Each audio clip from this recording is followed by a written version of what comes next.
Mutation Genesis from the Fempiror Chronicles by George Willson. Chapter 16 Revelations. Knock, knock, knock, knock, knock, knock, knock. David and Beth awakened as the persistent pounding at their room door continued.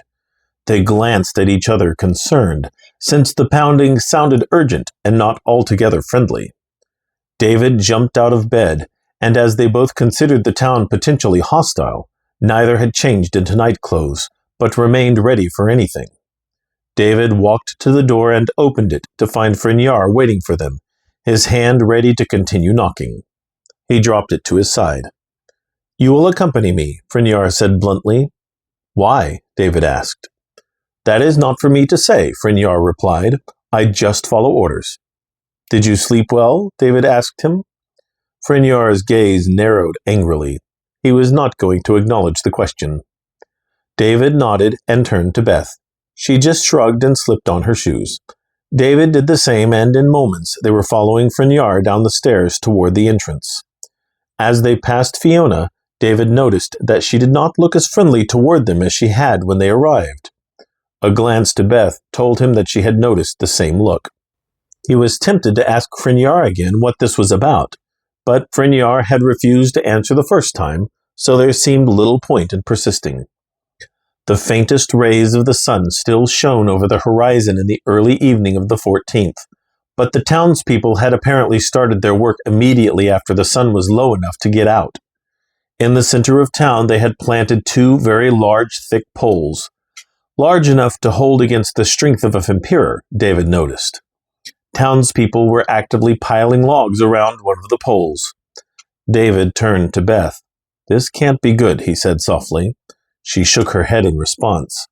Whatever had transpired while they rested, he feared they were going to be in trouble very shortly. Still, it was too soon to flee. They both understood that they needed to let this play out to find out the truth behind Calirum. Fempiror led them to the steps of the town hall where the mayor Obadiah awaited their arrival with a smile. "Good evening," he said smugly. "Mayor Obadiah," David greeted him without a trace of the nervousness he held within him. "What's going on?" "We are preparing a celebration of long-awaited freedom," Obadiah said with a great deal of pride. David noticed that several Fempiror had walked up behind both he and Beth while Obadiah had spoken. David and Beth exchanged worried glances, and then looked back to Obadiah. "Freedom?" Beth asked. "From what?" "You," Obadiah said. Instantly, 3 pairs of hands seized David from behind. They were all Fempiror, and David was unable to struggle against them. 3 more seized Beth as well. She looked at him with determined eyes. She was not worried yet. He looked back to Obadiah. He knew they had done nothing wrong in the town, so the innocence behind his look was genuine. "Why are you doing this?" David asked. "You don't know?" Obadiah asked, surprised. "Are we acting guilty of something?" Beth asked indignantly.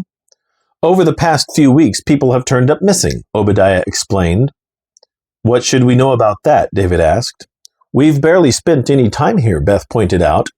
"Don't play innocent with me," Obadiah snapped. "You two are spies for the insurrectionists called Rostem and Alewo. You seek to subvert the current rulers and cause nothing but trouble. You have come here to take people for your cause, whether they like it or not. We are not fighters." Beth looked at him confused. "Where did you come up with an idea like that?" she asked. "Our leader knows who you are," he said, and then gestured to the Fempiror holding them. "Tie them up." With 3-to-1 odds, neither David nor Beth struggled against the Fempiror who violently dragged them across the short distance from the steps of the town hall to the poles in the center of the main road.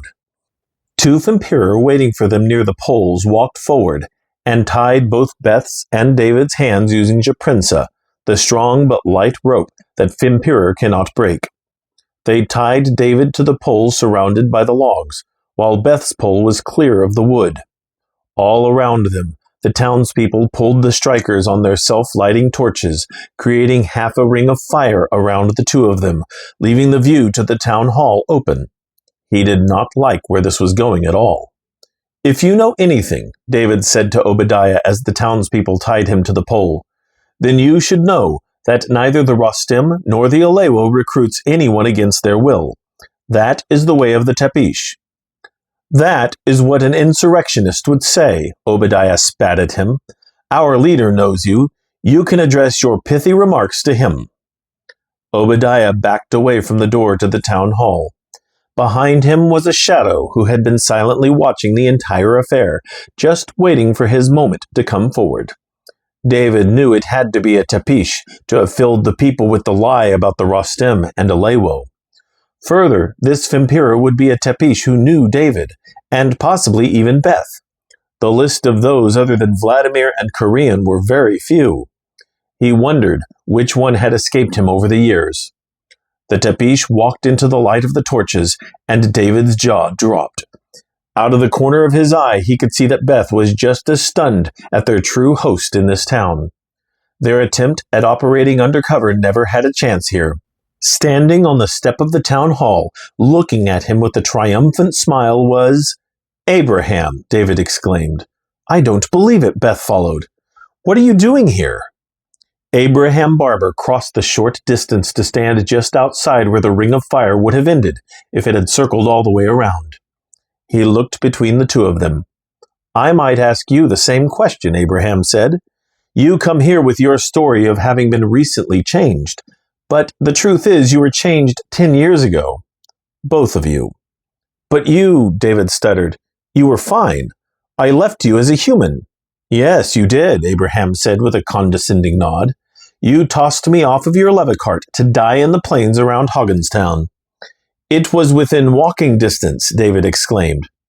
You must have forgotten that your friend was fighting a Tepish, Abraham reminded him angrily, whose sworn duty is to transmutate humans. Vladimir, David recalled in an instant. Of course, he had not known it at the time, but by the time David had dropped Abraham off the back of the levicart, Vladimir had beaten Zechariah. He might have even followed David after David flew out of the cave and then stumbled across Abraham. Yes, Vladimir, Abraham confirmed. He changed me. I consider it a favor since I was able to find you and punish you for what you did to her. Abraham turned his gaze to Beth, and his anger softened upon seeing her. Abraham, I forgave him, Beth told him gently. He didn't know what he was doing. Irrelevant, Abraham quipped, resuming his anger and moving to stand in front of David. Vladimir said that Zechariah told David repeatedly not to return, but he disobeyed. In fact, Vladimir indicated that you were immensely disrespectful during the entire time he knew you. You're lucky he didn't kill you. So stand up to me, and we will fight, David said, struggling fruitlessly against the Zaprinsa. Don't destroy me without so much as getting your hands dirty. What kind of revenge is that? Abraham chuckled. Not so easy, he said. You were taken in by the Rostem. That sword you carry is your own, and in 10 years of training, you're at least formidable. I received only minimal training before the Tepish recognized my abilities and moved me into researching what they now call the mutation. Abraham looked to Beth and walked to stand in front of her. And you, Abraham said harshly. I loved you.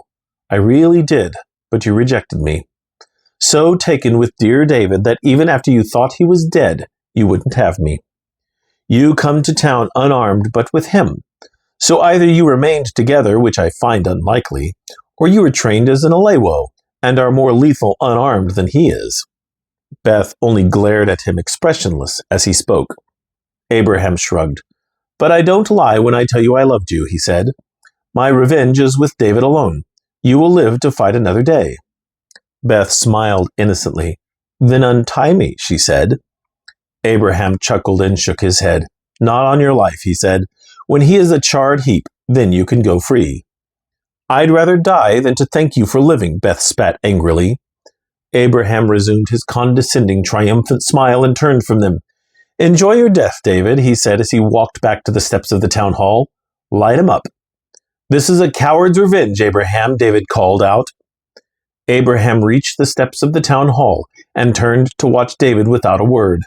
The townspeople around him lowered their torches to the wood on the ground around him. He struggled against the Zaprinsa, but the Fempiror created this rope specifically to resist the Fempiror's strength. He looked at Beth. She moved her pole a little in the dirt before kicking the base of it. One of the Fempiror around her hit her in the face with a command to stop. Apparently, they were not going to allow her to escape without hurting her. She stopped and only looked at David with tears in her eyes. David worked to try to lift his pole from its hole in the ground, but it was buried deep, and he could not lift it high enough to free it before a flaming log hit him. He glanced around and found the Fempiror who tied him to the pole holding another log from the edge of the pile, preparing to throw it if David continued. While he seemed destined to burn, he decided to ponder any other way of escape rather than risk burning up any sooner. David looked back to Abraham and spotted someone running toward him. "Sir, sir," the townsperson said as Abraham looked at him, "there are horses approaching." Abraham turned his gaze to a group of mounted tepish, dressed in full red and black armor that approached on horses instead of levicarts. This concerned David greatly. As important as the levicart was to the travel speed of a Fempiror, horses still offered more versatility in many situations, including battle. The fact that a group of armed tepish were here on horseback could only mean one thing. "Hav paka?" Abraham asked the lead tepish rider in Fempiror. David was surprised he chose to address the lead rider in this fashion. He was even more surprised to hear Abraham use the language. "Huvsili," the lead rider replied, asking Abraham who he was. David knew enough Fempiror to be able to keep up with the conversation. He hoped that Abraham's Fempiror was slow enough for David to understand. "Abraham Barber," Abraham responded. "Ka kerta ate jaktupun kunliskil par tepisha rimeno, rudpun malnakil mef kurvats." David was not ready for that. He thought quickly and worked out that Abraham had said, "I am working on a project for the Tepish Council of Aram, on orders from the Kurvats Malnak." Fempiror was nothing like the common tongue, but once he got his mind wrapped around it, he could usually understand it. "Kameoka rodmor haki enalu pramev malnakel elrod," the lead rider said. "Sitranu uzlavi leta tiki getushjav, liki romisketa, lucio restozis jetoras." It took David a moment, but he worked out the translation to, "I come with orders from his superior, the Elrod Malnak. This town has outlived its usefulness. Your serum is effective. We've come to sterilize the town." "What?" Abraham asked in surprise in the common tongue. David echoed his sentiments. Apparently, the Tepish did not always let everyone in on their plans. "Your duty here is complete," the lead rider continued, also dropping his Fempiror. "Return to Aram and report. We will finish here." "But," Abraham began desperately, but the lead rider cut him off. The lead rider turned to his squad. "Wipe them out." As one, the mounted Tepish drew their swords and rushed into the crowd. The people screamed and scattered, but the Tepish easily cut them down since none of them were armed. David suspected that Obadiah wished he had allowed them to keep their weapons now, peaceful or not. There is something to be said for self-defense, whatever the risk may be. Free from their captors, David and Beth collectively struggled against their bonds. Beth pulled her knee up and delivered a hard kick to the base of her pole. David heard the wood crack sharply. 3 kicks later, the pole snapped. Beth easily moved the pole behind her to hold her bonds near the fire. Strong as it was, the Japrinsa still burned, and within seconds, Beth was free.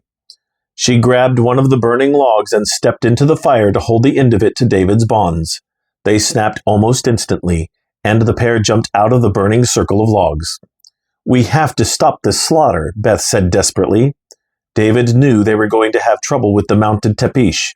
Another reason to use horses was that it gave the rider a clear advantage in any fight involving opposition on the ground. David picked up the pole to which the townspeople had tied Beth. Even broken, it was still about 6 feet in length and heavy by human standards. He knew the weight would help his situation considerably. A Tepish rode toward them, sword drawn, preparing to strike. David sidestepped the rider and swung the pole at him, hitting him square in the chest and throwing him from his steed.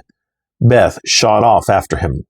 The Tepish arose and moved toward his fallen sword, but before he could reach it, Beth stepped in behind him, grabbed both sides of his head, and snapped his neck. The Tepish never knew what hit him. David was both impressed and frightened at how quick and lethal Beth had become. She sidestepped her victim, picked up the discarded sword, and tossed it to David.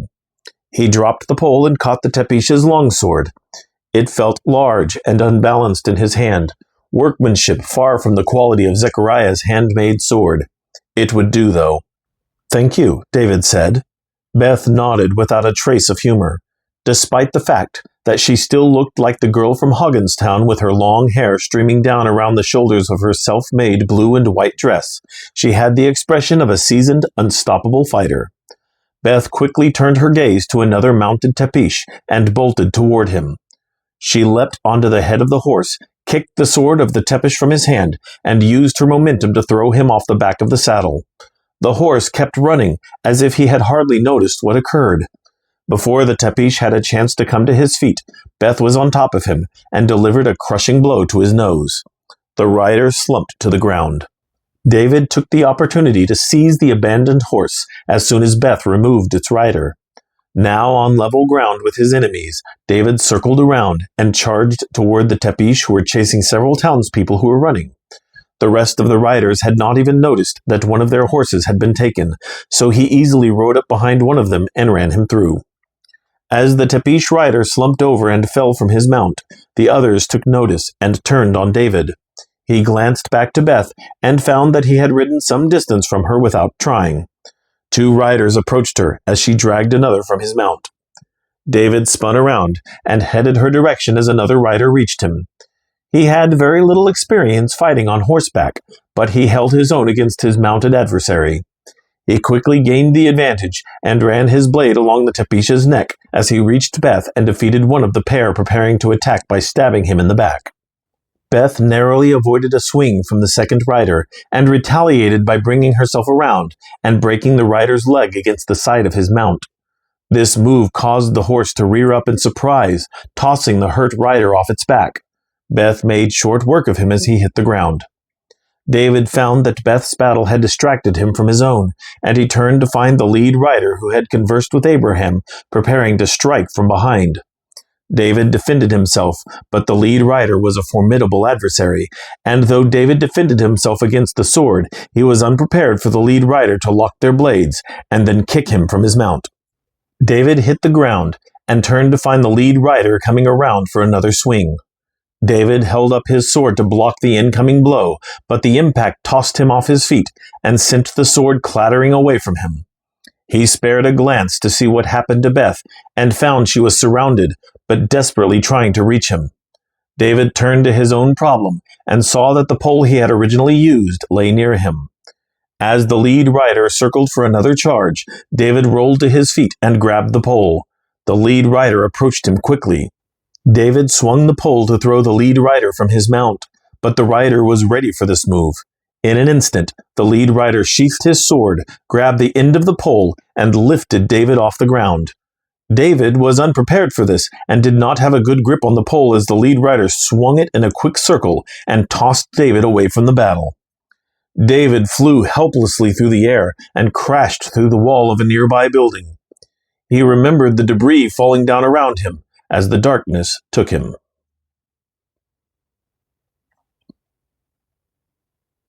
Abraham Barber, the alchemist, stood on the steps of the town hall of Calirum, powerless to prevent the slaughter of the innocent Fempiror and human townspeople. Undoubtedly, this was Vladimir's plan all along, and Vladimir knew that Abraham would have tried to prevent this if he had known. Abraham had the anger of any Tapish, but unlike many of them who were against their own families, Abraham directed his anger at one person alone, and he honestly had not planned what he would do after he finally had his revenge on David. He could only stand by as Beth freed herself and then released David to do what they could against the Tapish horsemen. In his heart, Abraham hoped they could defeat them, and David and Beth started out very well. In no time at all, David had a horse and a sword, while Beth was leaping from one horse to another, taking down their riders. But when David was knocked from his mount, things took a turn for the worse.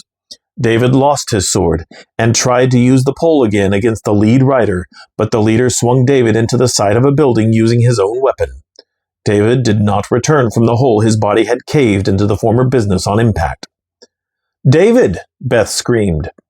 Abraham had been momentarily overjoyed that David was gone, But then he realized that without David to help her, Beth was going to be in even more trouble.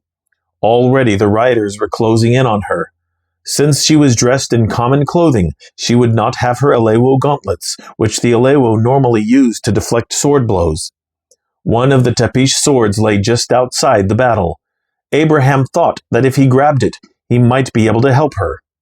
He looked back to the battle.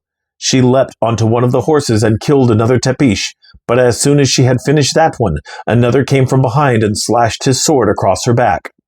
Beth fell from the back of the horse and hit the ground. Abraham ran for the sword, but as he reached for it, one of the Tepish riders blocked his path. "This is none of your concern," he stated simply.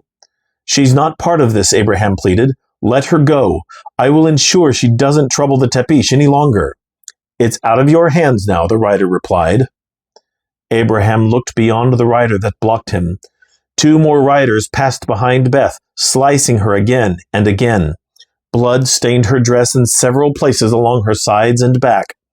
Another rider prepared to slice at her, but she grabbed his sword and swung him off his mount and into another rider, throwing them both to the ground. But as she recovered, another rider sliced at her, rending her dress yet again. Abraham tried to force his way past the rider that blocked him, but the rider reached down and grabbed him by the shirt. He lifted Abraham to eye level. Abraham's attention divided between this rider and the hopeless fight beyond him. "I know you're a pet to the Kurvatz Malnak," the rider said coldly, "but if you attempt to pass me again, I will kill you for treason." The rider tossed Abraham back toward the town hall. Abraham rolled to a stop. Ignoring the scrapes from his hard landing, he rose to his hands and watched the battle, still kept in check by the rider. The entire remaining team of mounted Tepish closed in on Beth's position, running their swords across her body front and back. Weakened as she was, Beth never went to her knees, but the fight was lost. Abraham rose unsteadily to his feet, and the rider reflexively turned to him. He was too late. The lead rider rode toward Beth from the front and ran his sword deep into her gut. He lifted her off the ground, allowing her body to slide down his blade to its hilt. Still holding on to what strength she had left, Beth lifted her head and spat blood into the lead rider's face. The rider swung his sword, throwing Beth's body from his blade across the town square. She hit the ground in a heap and skidded to a stop in the dirt. Her bloody form crumpled into an unnatural position, like the Tepish had tossed away a piece of garbage. Abraham only stared at her, his heart torn from its chest by the same sword that had pierced her. His ears heard the screams of the remaining victims as the riders finished their task, but Abraham knew no more that happened around him. His eyes were fixed on the remains of the young girl he had loved more deeply than anyone in the world. He stumbled backward and collapsed on the steps of the town hall, barely able to stand as the sound of galloping hooves died away in the distance, signaling that the Tepish were done here. He felt numb. The world swirled around him in a fog. He finally looked around, unable to breathe as he comprehended what he had done. The Tepish had laid waste to the living town of Kaliram, with the roar of the fire intended for David creating the only remaining sound. And he had helped.